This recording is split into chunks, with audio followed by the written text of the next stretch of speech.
we all have something to say about modern gaming, right?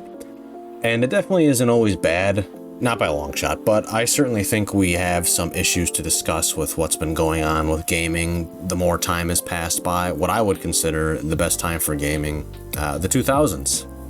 And as always, feel free to share your thoughts and opinions on this topic in the comments. I'm always down for any sort of conversation on these videos with those of you that wanted to hang out for a bit.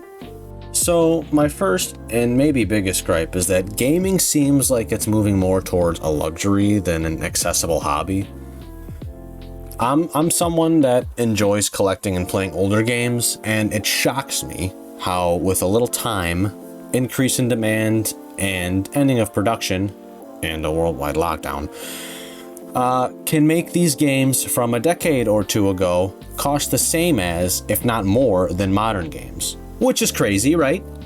I'm here to talk about problems with modern gaming and somehow older games get roped into it. Well, this is because, it stems from the other issues. Other issues are games nowadays not as fun as older ones, or lacking the creativity of older ones, less accessible than older ones. Some people feel this is the case and look to the past to fill that role. Are they accessible? Well, sort of, at least more than modern ones. But it may be on a case-by-case basis because of the secondary market. You can find some old games for $5 and some that are inflated to the hundreds. Or you can be a salty man of the seas and pirate them, which certainly makes accessibility skyrocket for the average PC user, or even smartphone users. Those things have gotten pretty powerful now. I guess without going on too long of a tangent with this one, I just want to say the loud part, even louder.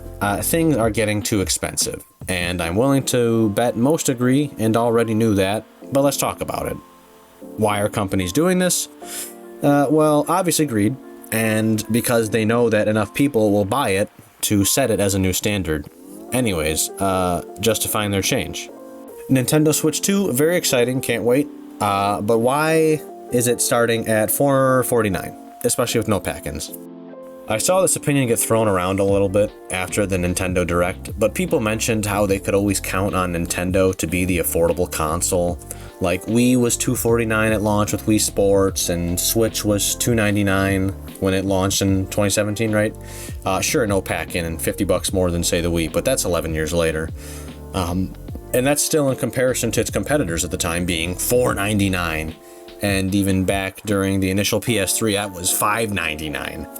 And obviously PS5, whenever you could actually get your hands on one from a first-hand seller, that was still $399. And an extra $100 upcharge for a freaking version with a disc drive if you're a normal human being who likes physical copies. Yes, I'm throwing some shade at digital-only buyers too. You nasty. Anyways, it's obvious that gaming is getting to be a much more common hobby, and it's also getting a lot more expensive. Can we combat this? Sure. Does it need to be a coordinated effort that definitely won't get enough people on board to make the difference? Yep, sadly. I won't go preaching like I say boycott this until prices drop and then go pre-order a Switch 2 the moment it goes live, because I plan on buying a Switch 2, not pre-ordering and probably not even at launch initially, but that wouldn't make the difference anyways. And that's only half the problem, because the console price is one thing if games are all affordable, but they aren't either. Especially with the new standard Nintendo may be leading the charge on. Now, I don't think everything will be $80, because they said that wasn't their goal. They said their goal was to make the game a price they think is relative to the amount of work they had put into developing the product. Now, obviously, all this is a way to justify their raise in price, which is still bullshit. We were already irritated by $70 with the PS5 Xbox Series Gen, but it eventually accepted it, whatever, as it went from 50 to 60 that long ago. So we were like, well, at some point it had to be 60 to 70. So now they want to try to raise the bar again, depending on circumstances. Oh, we worked really hard on this one. Please give $80. We actually started strong, though, when Ubisoft tried to get us to buy their, quadruple A garbage for Skull and Bones, and that flopped. But we're probably going to cave to Nintendo on this one, because a lot of us already started, given the pre-orders. However, This specific issue I find somewhat easier to combat, at least to me, because I personally just wait a few months after the game's release and check eBay. Then usually a lot of sellers have the games for 10 to 20 bucks less. It's just sad that now it's going to seem like I'm paying for a full price game 5 to 6 years ago instead of saving any money. But what else can you do? But now that may start to be a problem too, because now Nintendo has the keycard junk going on for certain games. You want a physical copy? Best we can do is a piece of plastic that has a digital code for the game on it. I don't even know how that's going to work for resale, if it even will be, but that irks me too. And I know Sony and Microsoft had games like that as well, where it's still a game case and then it's just a stupid sheet of paper with a code instead of a disc in it.